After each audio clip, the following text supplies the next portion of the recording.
주고도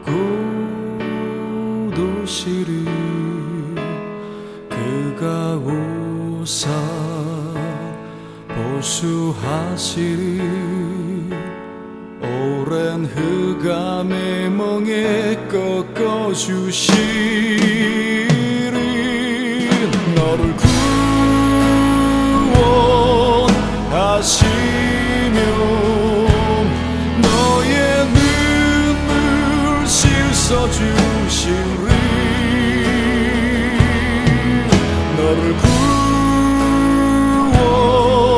구원하시며 주의 영광 나타내시리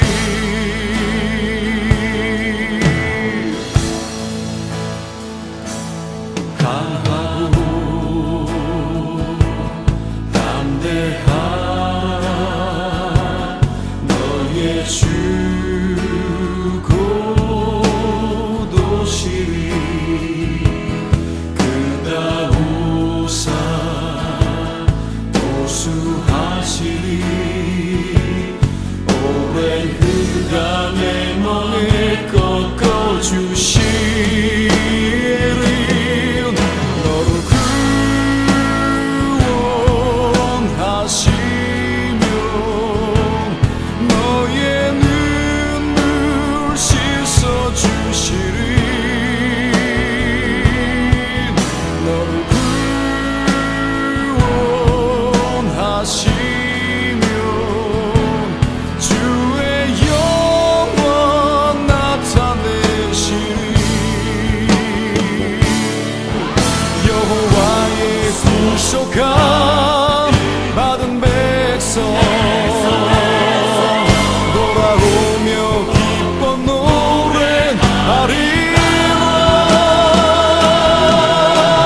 슬픔과 탄식 다 사라지고 영영한 기쁨 넘치리 강하고 담대하라 너의 주고도시리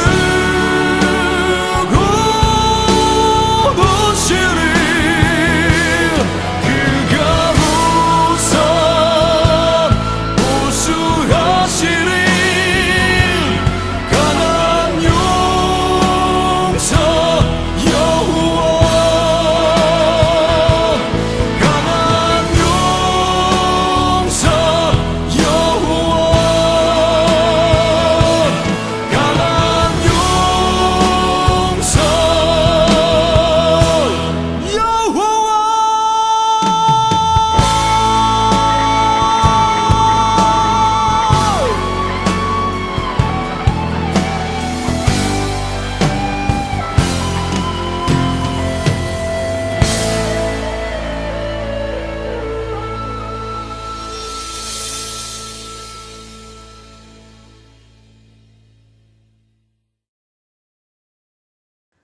너희는 여호와 우리 하나님을 높여 그의 발등상 앞에서 경배할지어다.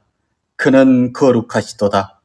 하나님은 영이시니 예배하는 자가 영과 진리로 예배할지니라. 아멘. 인간의 마음을 감찰하시는 아버지 하나님, 거룩하게 구별하신 주일 아침에 세상의 온갖 걱정과 근심을 내려놓고 삼위일체 하나님께 영광을 돌리게 하시니 감사드립니다. 예배하는 저희들의 심령을 가난하게 하사 천국의 기쁨을 맛보게 하시고 저희들의 마음을 청결하게 하사 살아계신 하나님을 뵙게 하여 주옵소서. 또한 저희들에게 애통하는 마음을 주셔서 하나님께서 베푸실 참된 위로를 경험케 하여 주시옵소서. 습관과 의무가 아니라 영과 진리로 드리는 거룩한 예배가 되기를 원하오며 우리 주 예수님의 이름으로 기원하옵나이다. 아멘.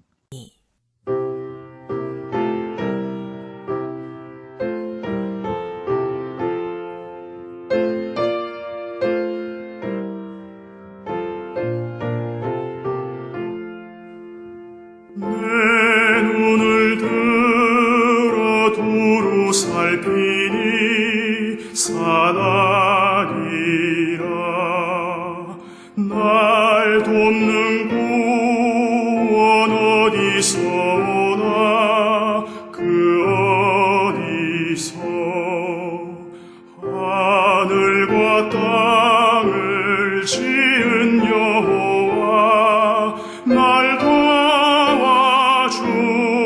부르심 확실하도다. 주께서 나의 가는 곳마다 지키시며 졸지도 않고 깨어 계셔서 늘 지키네. 이스라엘을 지키시느니 쉬지도 않고 살펴주시네. 여호와 나의 보호자시니 늘 지키며 오른팔 들어 보호하시고 그늘 되네. 낮에는 해가 상치 못하며 또 밤에 달이 해치 못하네. 여호와 나의 영혼 지키사 돌보시며 내 모든 죄를 사해 주시고 늘 지키네. 이제로부터 영원 무궁히 주 나의 출입 지켜주시리.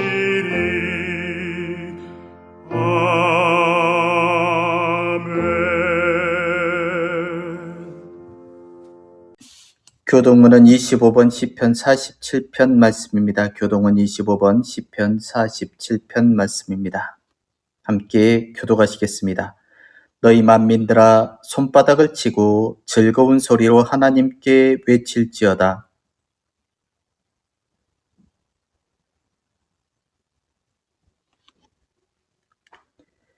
여호와께서 만민을 우리에게, 나라들을 우리 발 아래에 복종하게 하시며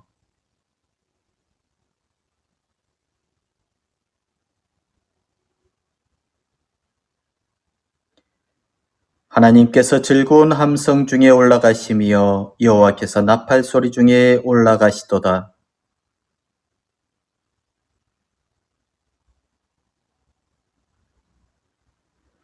하나님은 온 땅의 왕이심이라 지혜의 시로 찬송할지어다.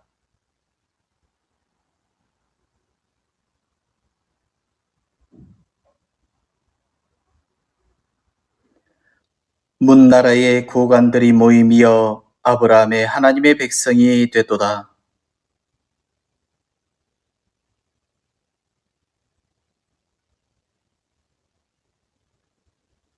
아멘. 계속해서 우리의 죄를 주님 앞에 구하겠습니다. 주님, 지난 세월 하나님을 사랑한다고 고백하며 살아온 내 영혼은 입술로는 주님을 사랑한다고 고백해왔지만 내 행동과 말은 주님을 멀리하고 주님을 부끄럽게 했던 죄인임을 고백합니다. 내 자신을 사랑하고 있으면서도 마치 하나님을 사랑하고 있는 것처럼 말만 앞서고 거짓된 삶을 살아온 내 자신을 주님 앞에 부인하며 이 시간 회개합니다. 세상의 것들을 좋아하고 사랑했기에 내 마음속은 온통 세상적인 것들로만 가득할 뿐 나의 모습을 통해서는 주님을 뜨겁게 사랑하는 모습도 주님으로 기뻐하고 즐거워하는 그 어떤 모습도 발견할 수 없었습니다. 주님, 오랜 세월 내 영혼 주님을 사랑한다고 하면서도 나의 모습은 알맹이 없는 빈 껍데기였을 뿐 오히려 주님을 안타깝게 하고 아프게 했을 뿐입니다. 함께 울어야 할 자와 울지도 못하고 함께 나누어야 할 아픔도 나누지 못하고 그저 나와 상관없는 것처럼 그렇게 외면하며 살아왔습니다. 얼마나 오랜 세월 동안 주님을 사랑한다고 고백하면서 주님께 영광 돌리기보다 오히려 주님의 영광을 가리고 욕되게 했는지 모릅니다. 그렇게 내 영혼 주님의 사랑을 받을 자격도 주님의 용서를 받을 자격도 없는 죄인 중에 죄인임을 고백합니다. 주님, 미련하고 불쌍한 죄인이 두 손 들어 주님 앞에 회개하며 은혜를 구하오니 우리를 용서하여 주시옵소서. 다시 한번 우리에게 용서의 은혜를 통해 주님의 자녀답게 살 기회를 허락하여 주시옵소서. 계속해서 주님과 나만이 아는 죄를 침묵으로 고백하시겠습니다.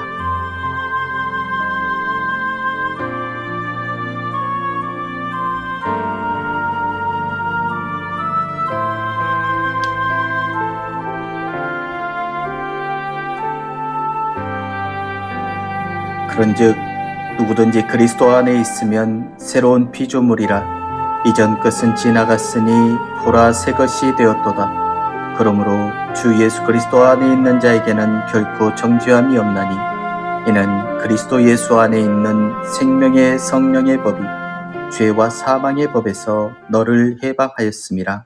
아멘. 사도신경으로 우리의 신앙을 고백합니다. 나는 전능하신 아버지 하나님 천지의 창조주를 믿습니다. 나는 그의 유일하신 아들 우리 주 예수 그리스도를 믿습니다. 그는 성령으로 잉태되어 동정녀 마리아에게서 나시고 본디오 빌라도에게 고난을 받아 십자가에 못 박혀 죽으시고 장사된 지 사흘 만에 죽은 자 가운데서 다시 살아나셨으며 하늘에 오르시어 전능하신 아버지 하나님 우편에 앉아 계시다가 거기로부터 살아있는 자와 죽은 자를 심판하러 오십니다. 나는 성령을 믿으며 거룩한 공교회와 성도의 교제와 죄를 용서받는 것과 몸의 부활과 영생을 믿습니다. 아멘.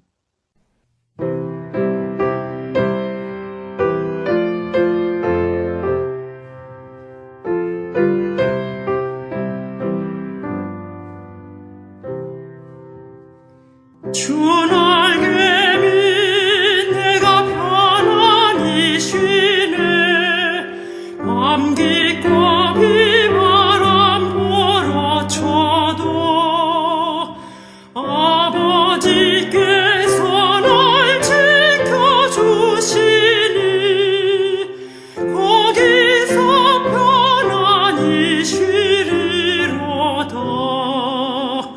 주 날개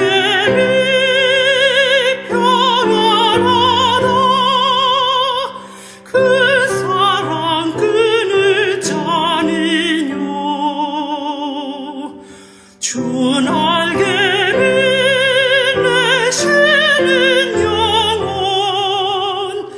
영원히 거기서 살리.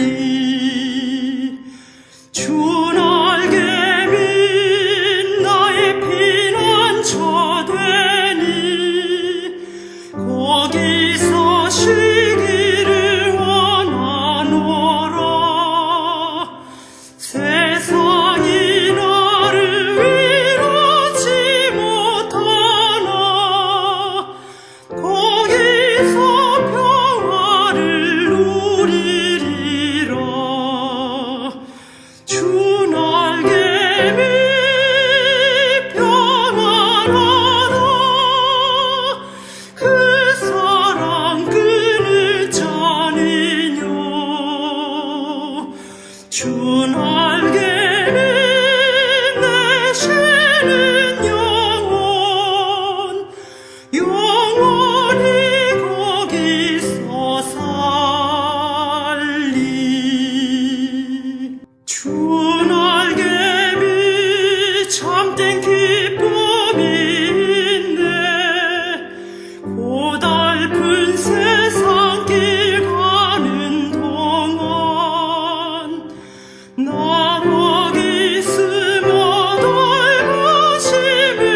기도하겠습니다. 아버지 하나님, 무더운 여름이 끝나고 아침마다 선선한 가을의 기운이 감도는 좋은 계절을 주신 하나님, 너무도 감사드립니다. 가지마다 결실의 열매가 풍성하게 열리며 푸른 하늘은 어느 때보다 더 높은 아름다운 이 계절에 주의 산을 향하여 눈을 들게 하시고 나의 도움을 주시는 창조주 하나님께 찬양과 경배드리게 하시니 감사드립니다. 매일매일 저녁이 되고 아침이 되면 하나님이 보시기에 좋았던 새로운 날을 저희들에게 허락해 주시고 엿새 동안 힘써 일할 수 있는 일터를 주시고 안식할 수 있는 가정을 저희들에게 허락해 주신 것도 감사드립니다. 고난의 터널을 지날 때마다 희망의 빛을 바라보며 무릎 꿇었던 저희들에게 오늘도 기쁨의 제사 드리게 하신 것 은혜에 감사드립니다. 주님, 광야와 같은 이 땅에서 양식이 없어 주림도 아니며 물이 없어 가람도 아니요 여호와의 말씀을 듣지 못한 기갈로 인하여 하늘은혜교회의 예배를 통하여서 함께 은혜를 나누는 귀한 성도들을 주님 지켜 주시옵소서. 우리의 목자가 되시는 주님이 지팡이와 막대기로 우리를 인도하셔서 우리의 평생의 선하심과 인자하심이 정녕 우리를 따르게 하시고 영원토록 여호와의 집에 살도록 주님께서 우리를 보호하여 주시옵소서. 하지만 주님, 지금 이 땅에는 아픔만 있고 용서는 없으며 원망만 있고 화해는 찾을 수 없는 안타까운 현실입니다. 사회 지도자들이라는 사람들도 죄를 죄라고 생각하지 않는 도덕 불감증에 걸린 사회가 되었습니다. 무조건 잘 살면 되고 돈 많고 누구나 높은 자리에 올라가길 원하다 보니 약육강식의 정글 법칙만이 진리인 양 쫓아가는 나라가 되어버렸습니다. 그러다 보니 마지막 진리의 등불이 되어야 하는 교회들마저도 성공을 바라는 세상을 쫓아가고 있는 안타까운 현실입니다. 주님은 지금도 착하고 충성된 종을 찾고 계신데 우리는 크고 위대한 종이 되기를 원하는 건 아닌지요? 주님은 이름도 없이 빛도 없이 섬기는 종을 원하시는데 우리는 내 이름을 높이기 위해 바벨탑을 쌓고 있는 것은 아닌지요? 이제 남을 원망하기 전에 내 삶부터 나를 태워 주님의 빛을 발하게 하여 주옵소서. 그래서 사람들로부터 말 아래에 두지 아니하고 등경 위에 두는 세상의 빛이 되는 모든 하늘나라의 교회의 성도들이 다 될 수 있도록 주님 도와주시옵소서. 주님의 십자가를 세운 교회마다 점점 힘을 잃어가고 있는 이때에 저희 하늘나라의 교회에 꿈을 주심을 감사드립니다. 하나님 보시기에 반듯한 교회로 세워가기 위해 힘쓰고 애쓰는 교회가 될 수 있도록 최선을 다해 섬기고 봉사하고 예배하는 공동체 되게 하여 주시옵소서. 주님, 비록 숫자가 많지는 않지만 재정이 넉넉하지 않지만 주님은 두려움에 떠는 수많은 백성보다 기도원의 300명의 용사를 찾고 계신 줄 믿사오니 이 땅에 어떤 바람에 휘둘리는 나약한 자가 되지 말게 하시고 독수리 날개치듯 높이 오르는 강한 용사가 되어야 될 수 있도록 주님 도와 주시옵소서. 그래서 하늘나라의 교회를 통하여 주님의 영광이 나타나게 하시고 모든 육체가 그것을 함께 보는 그날이 하루속히 임할 수 있도록 주님 도와 주시옵소서. 오늘도 주님은 복을 주시길 원하시고 우리를 지키시기를 원하시며 그 얼굴을 내게 비추사 은혜 베푸시기를 원하며 그 얼굴을 내게로 향하여 드사 평강 주시기를 원하시는 주님이 귀한 말씀이 선포될 때에 낙심한 자는 힘을 얻게 하시고 병든 자는 일어나게 하시며 가난한 자, 고통받는 자, 남몰래 눈물 흘리는 모든 자마다 주님의 평강이 임하는 귀한 시간 될 수 있도록 주님 도와 주시옵소서. 우리를 사랑하시되 아들을 죽이기까지 사랑하시는 주님께서 우리의 부족한 입술로 드리는 예배를 받으시기를 원하고 바라오며 우리를 구원하여 주신 우리 주 예수님의 이름으로 기도드렸습니다. 아멘.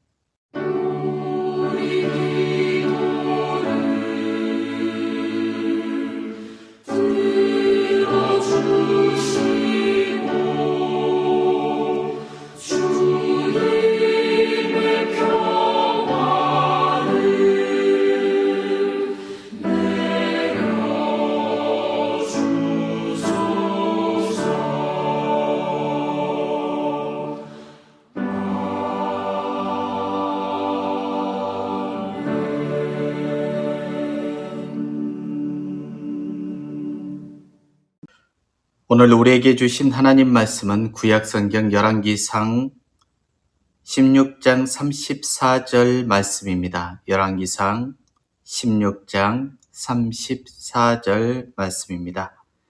제가 하나님의 말씀을 봉독해 드리겠습니다. 그 시대에 베델 사람 히엘이 여리고를 건축하였는데 그가 그 터를 쌓을 때에 맏아들 아비람을 잃었고 그 성문을 세울 때에 막내 아들 수굽을 잃었으니 여호와께서 눈의 아들 여호수아를 통하여 하신 말씀과 같이 되었더라. 아멘. 여리고는 달이라는 뜻을 가지고 있습니다. 여리고는 이 세상에서 발견된 가장 오래된 성읍 중에 하나일 뿐만 아니라 구약 시대에 출애굽한 이스라엘이 가나안 땅에 진입할 때에 제일 먼저 정복했던 성읍이 바로 여리고였습니다. 성경에서는 그냥 여리고라고 부르고 있지만은 여리고는 두 개의 성읍, 즉 구약 시대의 여리고와 신약 시대의 여리고로 이루어져 있습니다. 구약 시대의 여리고는 요단 골짜기에 자리 잡고 있었고요. 사해에서 북쪽으로 약 16km 정도 떨어져 있었습니다. 그리고 요단강에서 서쪽으로 약 7km 떨어져 있었죠. 신약 시대의 여리고는 구약 시대의 여리고에서 약 2km 정도 떨어져 있어서 구약 시대의 여리고든 신약 시대의 여리고든 지리적이든 환경적이든 그러한 특성들은 거의 비슷했습니다. 여리고는 지리적으로 세 개의 특징을 가지고 있었어요. 첫 번째는 여리고는 해수면보다도 약 240m 정도 낮은 지역에 있었고 열대 기후를 띠고 있었습니다. 두 번째로 이 여리고의 지리적 특징은 바로 물이 아주 풍부했다라고 말하고 있어요. 뜨거운 기후 속에서 여리고가 번성할 수 있었던 것은 여리고에는 오아시스가 있었기 때문이라고 말을 합니다. 1년 내내 물이 마르지 않는 샘, 아이네스 술탄이라는 그러한 샘이 있었어요. 아이네스 술탄 혹은 에이네스 술탄이라고 그렇게 부르는 오아시스였습니다. 그리고 이러한 오아시스와 더불어서 여리고 요단강으로 흘러가는 그러한 지류들, 하천들이 많이 있었습니다. 풍부한 물과 높은 기온으로 인해서 여리고에는 그래서 농산물이 풍부해 있었겠죠. 날씨는 따뜻하고 물은 많이 있으니 농산물이나 과일들이 많이 있었던 동네가 바로 여리고였습니다. 그래서 성경은 여리고를 종려나무 성읍이라고 그렇게 부르고 있습니다. 그만큼 종려나무도 많았던 그러한 도시였었겠죠. 여리고는 종려나무 외에도 바나나와 발삼수지, 무화과, 고벨하라고 표현된 천연 염색제가 풍부한 곳이기도 했습니다. 그리고 세 번째로 이 여리고의 지리적 특징은 사해와 매우 인접해 있기 때문에 정치적으로, 경제적으로 매우 주목을 받던 도시가 바로 여리고였다. 그것입니다. 유황과 역청 그리고 소금 등이 풍부한 사해 지방의 그러한 특산물과 같은 광물, 이러한 것들이 굉장히 많이 거래된 것이 바로 여리고였습니다. 그래서 여리고는 사해의 영향을 많이 받았던 도시였죠.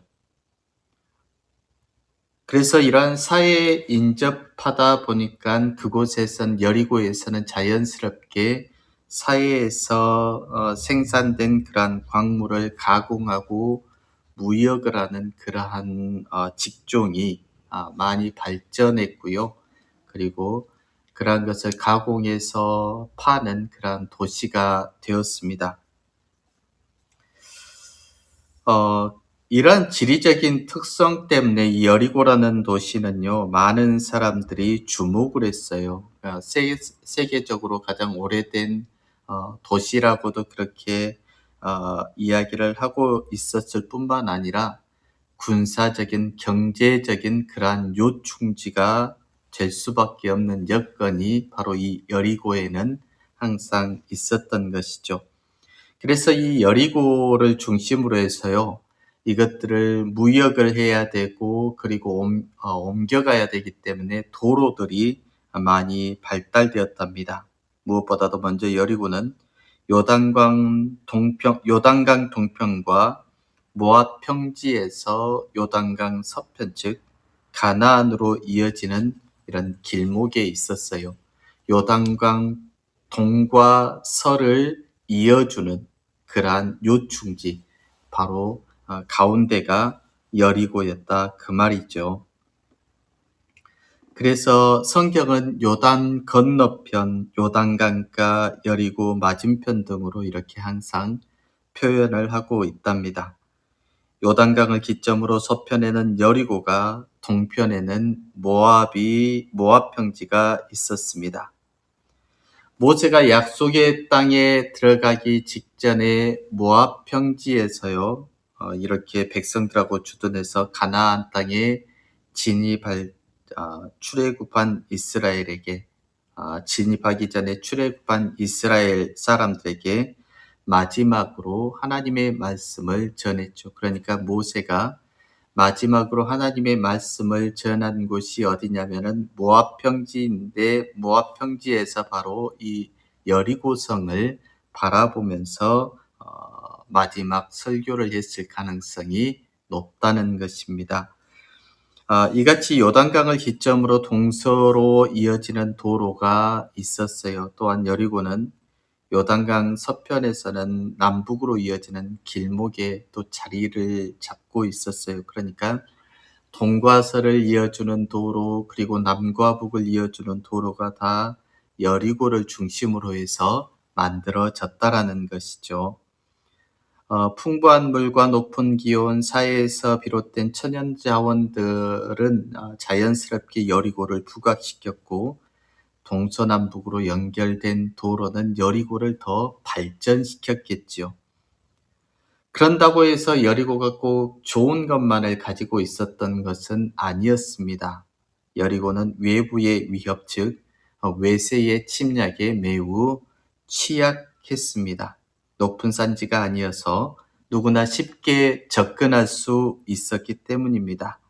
그리고 또 자연재해, 즉 지진과 바람과 폭우, 진흙, 산사태 등에 쉽게 파괴될 수 있는 도시가 바로 여리고였습니다.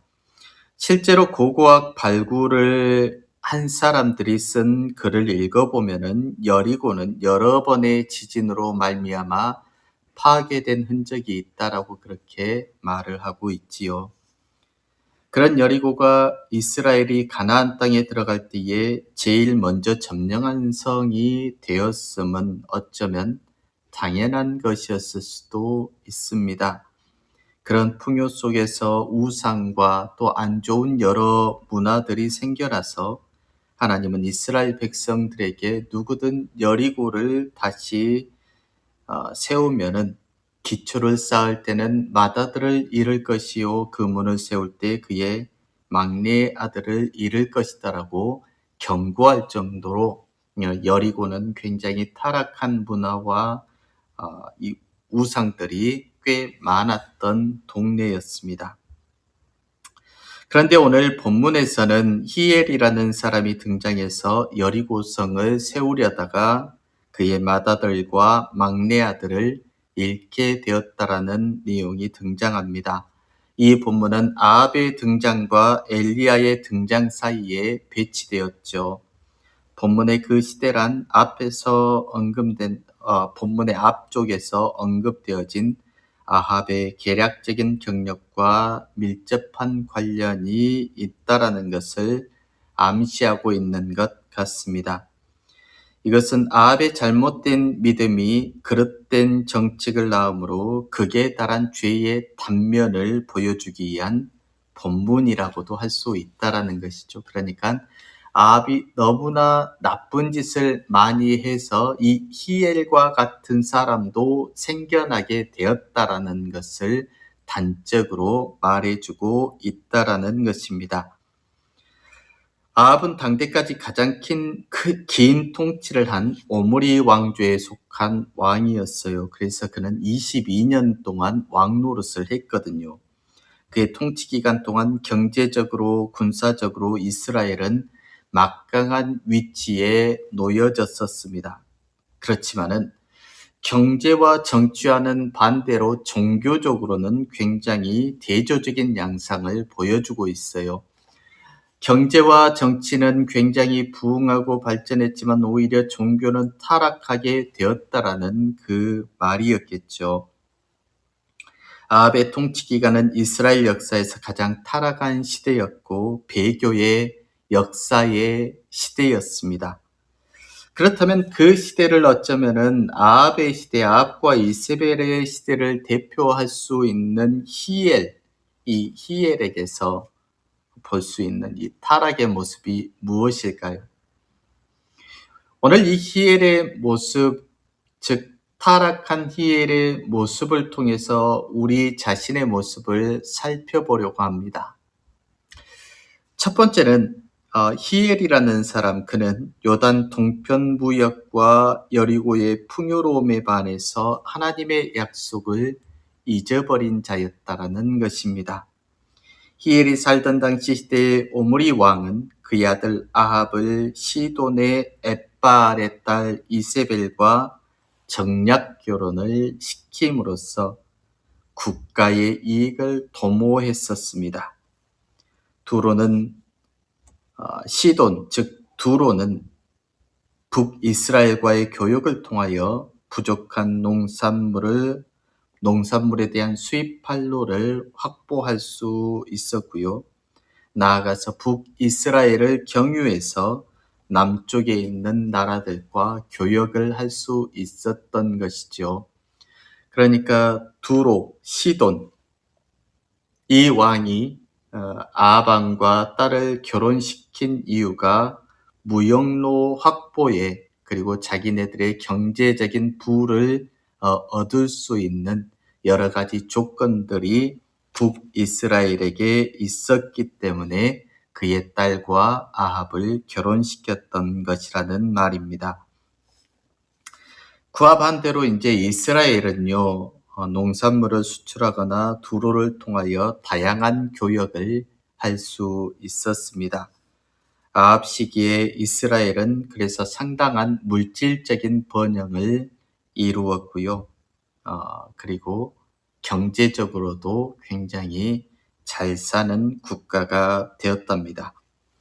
이에 대한 가장 좋은 증거로서 경제적으로 굉장히 잘 사는 나라가 되었다라는 가장 중요한 증거가 뭐냐면은 사마리아의 새 수도를 건설했다라는 것이죠. 오므리에 의해서 착수되고 아합에 의해서 완공이 된 사마리아는 당시에 견줄 것이 없는 탁월한 시설을 그 도시에 갖추고 있었고요. 상하 장식물들을 많이 부착하였습니다. 그래서 국가적인 부유함을 보여주고 있었죠. 그러니까 여기저기에 금과 은과 보석과 상하로 장식된 것들이 많이 있음으로써 다른 나라에 이렇게 아합의 시대에 북이스라엘이 이렇게 잘 살고 있다라는 것을 보여주고 있는 것이죠. 또한 오므리 왕가는 이스라엘에 있던 궁전을 보수하였고 몇몇 중요한 도시들의 방어 시설을 강화했습니다. 그러니까 전쟁 준비도 철저하게 했죠. 그러니까 잘 사는 국가였다라는 것의 증거가 새 수도를 건설하였고 궁전을 보수하였고 전쟁 준비를 철저히 했다라는 것입니다. 전쟁 준비를 어떻게 했냐면은 450마리의 말을 수용할 마사를 갖춘 머깃도의 마국관을 보유하고 있었습니다. 그러니까 그때 당시에 전차라는 것, 말이 끄는 전차가 나라가 거의 없었거든요. 애굽밖에. 그런데 그 애굽에 견줄 수 있는 말의 숫자와 그리고 마구간과 전차를 보유하고 있었다라는 것입니다. 굉장히 강대국이 된 것이죠. 한마디로 정치적으로든 경제적으로든 안정이 되었고 국제적으로도 위세가 등등한 시대가 바로 아합의 시대였다라는 것입니다. 그런데 이에 반해 군사적 강성함과 사회 경제적 안정으로 풍요를 가져왔을지는 모르지만은 종교적으로는 치명적인 위기를 가져오게 됩니다.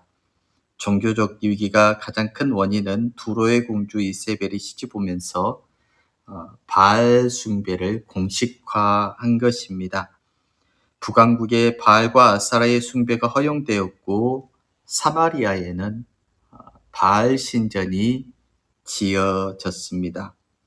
바알 종교가 국가의 공식적인 종교가 되었고 일부 이스라엘 백성들은 그것에 대해서 저항하고 반항을 하고 핍박을 당하기도 했지만 대다수의 사람들은 이때 당시에 바알과 하나님 사이에 양다리를 거치고 신앙생활을 했었습니다. 이때 엘리야가 분연히 일어나서 이스라엘 백성들에게 야훼 신앙을 제대로 가질 것을 결단을 촉구했던 것이죠. 바알과 아세라 사이에서 야훼를 버려버리고 아니면 바알도 섬기고 야훼를 섬기고 있는 이스라엘 백성을 향하여서 결단을 촉구했던 사람이 바로 엘리야라는 예언자였습니다. 대부분 이스라엘 사람들은 아합 당시의 풍요로움과 정치적 안정 그리고 국제적 위상의 변화로 말미암아서 이러한 우상을 섬기고 하나님을 버리는 것을 당연시했습니다. 잘 살고 있으니, 안정이 되었으니, 국제적으로 높아졌으니 바알이면 어쩌고 하나님이면 어쩌냐 그것입니다. 그러한 예가 바로 히엘이 여리고성을 재건하려고 한 것입니다. 히엘은 하나님을 무시하고 그리고 그 번영으로 말미암아서 하나님이 있는 것이 아니라 바알이 더 센 것으로 생각을 했을 수 있었겠죠. 그런데 지금 우리가 사는 시대는 아합 시대보다 더욱 악한 시대임이 분명합니다. 우상이 그저 바알과 아세라만 있는 것이 아니기 때문입니다. 사람들은 안식을 찾아 수많은 우상들을 만들어냅니다. 나에게 만족을 주는 것에 중독되어서 살아갑니다. 이 시대의 교회도 아합 때의 베델처럼 속된 세상과 구별된 거룩을 잃어가고 있으며 그리스도인들도 히엘처럼 변해가고 있습니다. 자기를 위해 살고 자기가 높아지기 위해서 성을 쌓으려 합니다. 풍요로움과 안정만 있으면 우상도 괜찮고 하나님이 없어도 괜찮습니다. 그리고 우상이 어쨌든 그리스도인들은 그저 눈을 감아버린 채 살아가고 있습니다. 어쩌면 지금 우리는 히엘처럼 변해가고 있다라는 것입니다. 두 번째, 그는 하나님은 살아계신다라는 그의 이름 뜻이 있으나 반대로 그는 하나님을 오히려 시험하며 살았다라는 것입니다. 아합은 여호와를 팽개치고 바알을 섬기기 위해 사마리아에 바알 신전을 만들고 바알을 위한 제단을 만들었습니다. 또 아세라상을 만들어 섬김으로 이스라엘의 모든 왕보다 심히 더 타락했습니다. 바알과 아세라를 섬김은 여호와를 버림이며 나 외에 다른 신을 섬기지 말라는 하나님의 말씀을 정면으로 거역하는 행위였습니다. 그리고 베델에 사는 히엘이 여리고성을 건축한 일도 여호와의 말씀을 무시하는 것이었습니다. 여리고를 점령한 후 여호와께서 여호수아를 통해 말하기를 누구든지 여리고 성을 건축하는 자는 맏아들과 막내 아들이 죽을 것이라고 했습니다. 여리고를 재건축하지 못하게 한 이유는 견고한 여리고성이 무너져 현장에 그대로 보존시켜 놓음으로써 하나님의 능력과 영광을 항상 기억하게 하신 것이었습니다. 그런데 히엘은 여리고를 재건축함으로 여호와의 능력과 일하심을 보여주는 위대한 능력을 지워버리려고 했다라는 사실입니다. 히엘이 살던 당시에는 왕에서부터 시작해서 왕비였던 사람 그리고 선지자들이라고 불리었던 사람들마저도 바알과 아세라의 무릎을 꿇고 온 나라가 합심하여서 하나님을 시험하고 있을 때였습니다. 그의 이름은 하나님은 살아계신다는 이름의 뜻을 가지고 있습니다.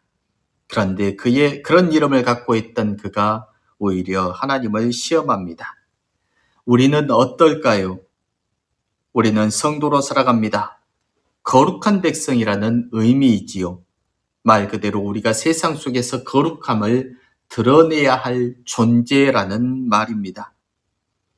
그런데 성도들 때문에 하나님은 시험거리가 되고 말았습니다. 많은 이들에게 거룩한 백성인 성도들로 거룩한 도성인 교회로 인하여 하나님의 이름이 세상 바닥까지 추락해버리고 말았습니다.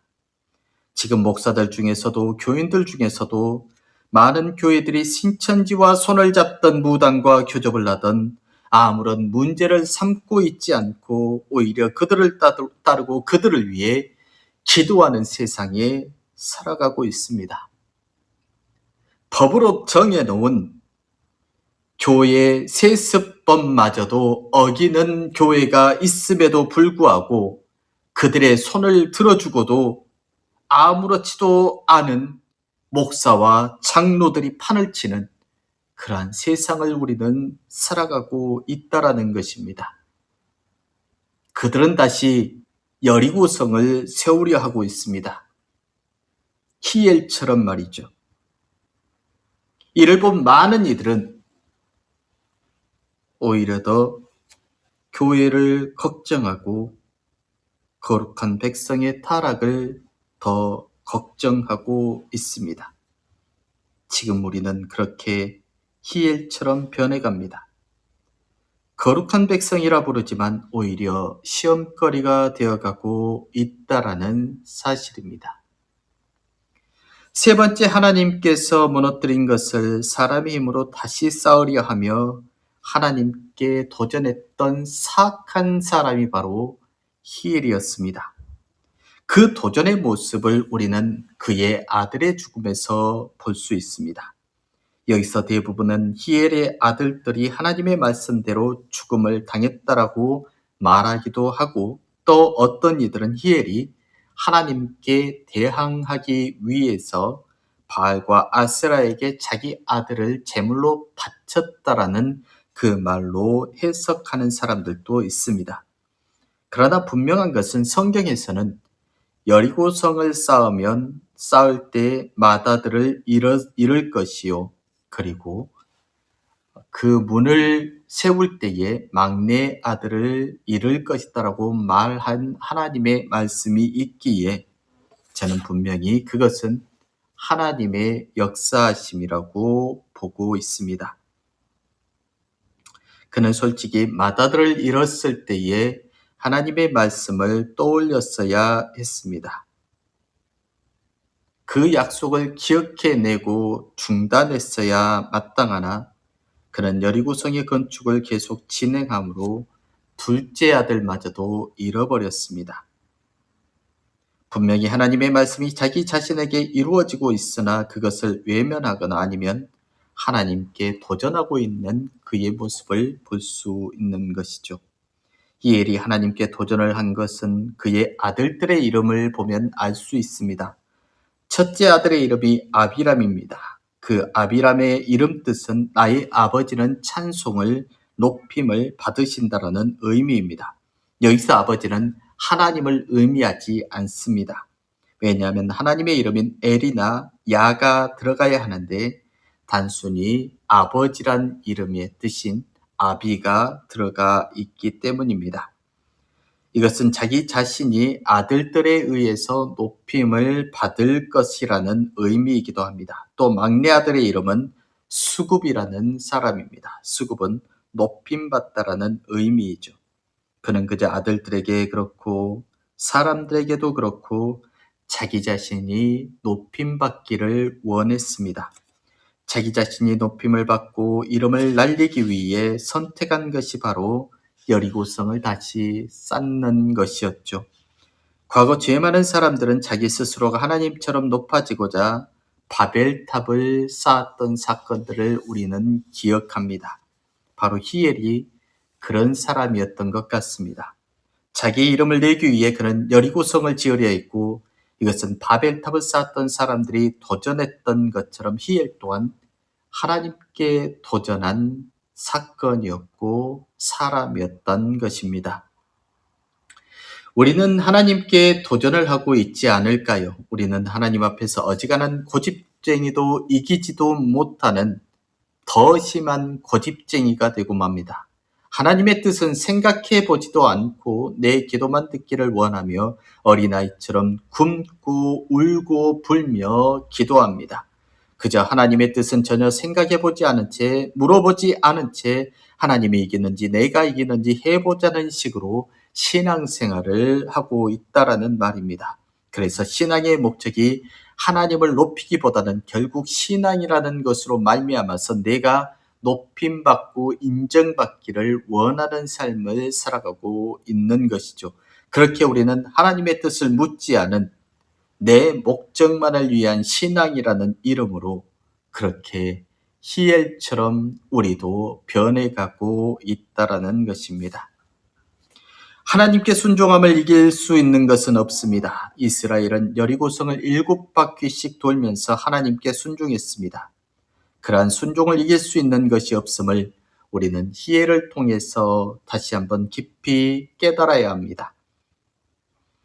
혹시나 내 자신이 히엘처럼 되고 있지 않는지, 내가 지금 여리고성을 다시 쌓으려 하고 있지 않는지, 내가 신앙이라는 이름으로 다른 이들에게 시험거리를 던져주며 나로 인하여 하나님의 이름이 조롱받고 있지나 않는지 우리는 깊이 생각하며 아합과 이세벨의 편에 서서 히엘처럼 하나님의 편에 하나님을 시험하려는 자가 되지 않는지 항상 내 자신을 돌아볼 수 있기를 주님의 이름으로 부탁드립니다.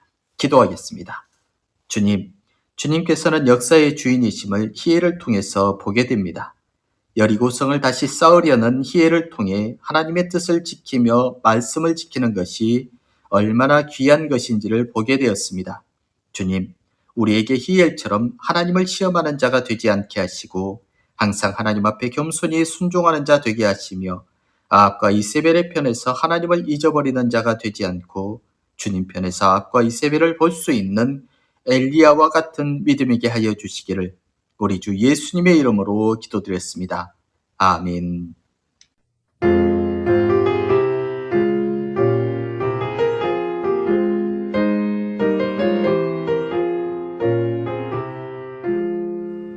어느 민족 누구게나 결단할 때 있나니 참과 거짓 싸울 때에 어느 편에 설 건가 주가 주신 새 목표가 우리 앞에 보이니 빛과 어둠 사이에서 선택하며 살리라. 고상하고 아름답다 진리 편에 서는 일 진리 위해 억압받고 명예이익 이뤄도 비겁한 물러서나 용감한 자 굳세게 낙심한 자 돌아오는 그날까지 서리라. 순교자의 빛을 따라 주의 뒤를 쫓아서 십자가를 등에 지고 암만 향해 가리라. 새 시대는 새 사명을 우리에게 주나니 진리 따라 사는 자는 전진하리 언제나. 악이 비록 성하여도 진리 더욱 강하다. 진리 따라 살아갈 때 어려움도 당하리. 우리 가는 그 앞길에 어두운 장막 덮쳐도 하나님이 함께 계셔 항상 지켜주시리.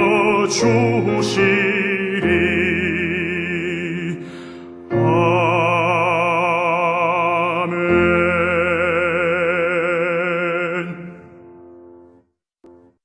기도하겠습니다.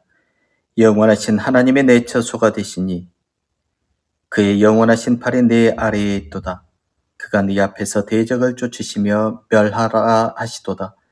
이스라엘이 안전히 거하며 야곱의 섬은 곡식과 새 포도주의 땅에 홀로 있나니 곧 그의 하늘이 이슬을 내리는 곳에로다. 이스라엘이여 너는 행복한 사람이로다. 여호와의 구원을 너같이 얻은 백성이 누구냐? 그는 너를 돕는 방패시요 내 영광의 칼이시로다. 내 대적이 내게 복종하리니 네가 그들의 높은 곳을 밟으리로다. 우리를 영원하신 팔 아래 두시고 우리 앞에 대적을 쫓아 멸하시어 안전히 거하게 하여 주시는 우리 주 예수 그리스도의 은혜와 우리를 돕는 방패이시며 칼이 되셔서 우리의 대적으로 하여금 우리를 해하지 아니하도록 보호하시는 아버지 하나님의 거룩하신 사랑하심과 항상 우리에게 야곱의 샘을 허락하시고 새 포도주의 땅을 허락하셔서 우리의 부족함을 늘 채워주시는 성령의 감동감화 교통, 역사, 충만, 위로하심이 사랑하는 주의 백성들 머리 위에와 저들의 가정과 기업과 자녀들 위에 또한 주께서 세우신 교회와 이 나라와 이 민족 위에 이제로부터 영원히 함께하여 주시기를 간절히 축원하옵나이다. 아멘.